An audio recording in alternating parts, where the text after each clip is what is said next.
जब सब कुटुंब हा माता कर्मा ला देखथे त सब झन ओकर चरण में गिर जाए और सब झन हा अपन नम आंख ले माता कर्मा ला अपन कुटीर में आए बर आमंत्रित करथे, विनती करेला। ये विनय और विनती ला सुन के माता कर्मा बहुत प्रसन्न होथे और ओकर कुटिया में जाए बर सहर्ष स्वीकार कर लेथे और तैयार हो जाथे। ये हा भाद्र पक्ष एकादशी के दिन रहिसे और ऐसे करके घसिया और पूरा कुटुंब परिवार नाचत गावत माता के जयकारा लगावत अपन कुटिया तक माँ कर्मा ला लेके पहुंच जाथे। सबो घसिया परिवार हा अपन अपन कुटी में जाए बर लेगे बर माँ कर्मा ला निवेदन करथे। तो माता कर्मा किथे कि सब जन के कुटी में जाना तो संभव नहीं है, एक काम करो, एक जगह मतलब निर्धारित कर लो और वो जगह में सब पूरा कुटुंब के परिवार उपस्थित हो जा और महू हो जाता हूँ और तहन सब जन के बीच में बातचीत हो जाही। माँ कर्मा के बात ला सुन के सब जन तैयार हो जाते। चारों तरफ कुटीर के बीच में एक ठा चबूतरा रही से, वही चबूतरा में सब जन इकट्ठा हो गए। वो चबूतरा ला तो पहली साफ सफाई करीस, चौक वगैरह पुरिस और माँ कर्मा ला बिठा के अपन पूजा अर्चना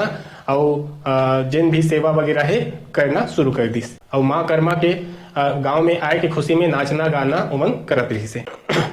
जैसे सुबह वो हुई से माता कर्मा बोली से कि मैं आप सब जन ले बहुत प्रसन्न हूँ और बताते कि अब मोला जगन्नाथपुरी जाना है भगवान श्री कृष्ण के पास, तो एक स्थिति मोला जो नदी है वो तट में पहुंचा दो। तो सब घसिया परिवार कुटुंब है हंसत गावत नाचत माँ कर्मा ला नदी के तट में पहुंचा दिस। फिर घसिया परिवार माता कर्मा से बोले लग गए कि हे माता, आप मन हमार कुटी में आए, हमार मन के जीवन धन्य हो गए। हमन निवेदन करत हन कि प्रति वर्ष आप हमार कुटी में पधारो, आप मन के दर्शन हमन प्रति वर्ष पाना चाहत हन। तो माता कर्मा किथे कि मैं प्रति वर्ष तो ये कुटिया में आप मन के कुटिया में नहीं आ सकूं, अगर मोर आशीर्वाद प्राप्त करना है तो प्रति वर्ष भाद्रपद एकादशी के दिन करम सेनी वृक्ष के छाल ला काट के लाहू और ओकर पूजा अर्चना करहू तो मोर आशीर्वाद सदा तुम्हार मन के साथ में बनी रही। तब से लेके आज तक घसिया परिवार हा माता कर्मा के पूजा भाद्रपद एकादशी के दिन करत आवत है। अब माँ कर्मा हा नाव में सवार होके निकल गए और आगे बढ़त बढ़त वो पुनः एक नदी के तट में पहुंच गए। माँ कर्मा खाली हाथ रही से, ओकर पास कुछ भी नहीं रही से। माँ कर्मा सोचते कि मैं खाली हाथ जावत हूँ तो भगवान श्री कृष्ण ला मैं काय खवाऊं। तो माँ कर्मा देखते कि सामने एक ठन गांव है, तो माँ कर्मा विचार करते कि मैं गांव में जाऊं और कुछ काम करके भगवान श्री कृष्ण ला खिचड़ी खिलाए बर कुछ मेहनत करके अन्न इकट्ठा करूं ताकि ओकर खिचड़ी बना सकूं। तब माता कर्मा एक तेली के घर में पहुंचते और तेली ला पूछते का मोला यहाँ कुछ काम मिल सकत है। वो तेली है देखते ये तो एकदम पतली दुबली और एकदम ऐसे दिखा थे जैसे कोई काम करे नहीं होही, का यह काम कर सकी। वो लगते कि ये जिन्हें काम नहीं कर सके लेकिन फिर भी वह काम में रख लेते और ओला तेल पेराई के काम ला दे देते।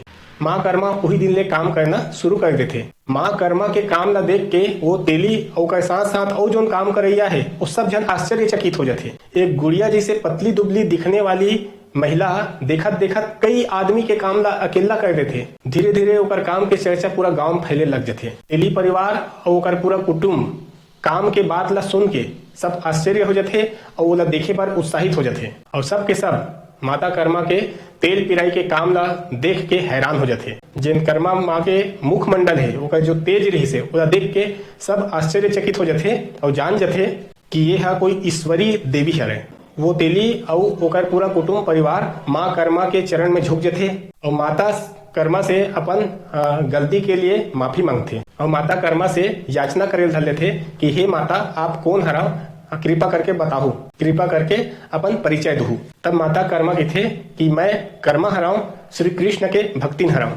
मैं हाँ भगवान श्री कृष्ण से मिले बार जगन्नाथपुरी जाता हूँ। मोला भगवान श्री कृष्ण के खिचड़ी बार कुछ अन्न की जरूरत रही से, एक पाए बार मैं कुछ काम करके इकट्ठा करहूँ कि ये गाँव में आए हूँ।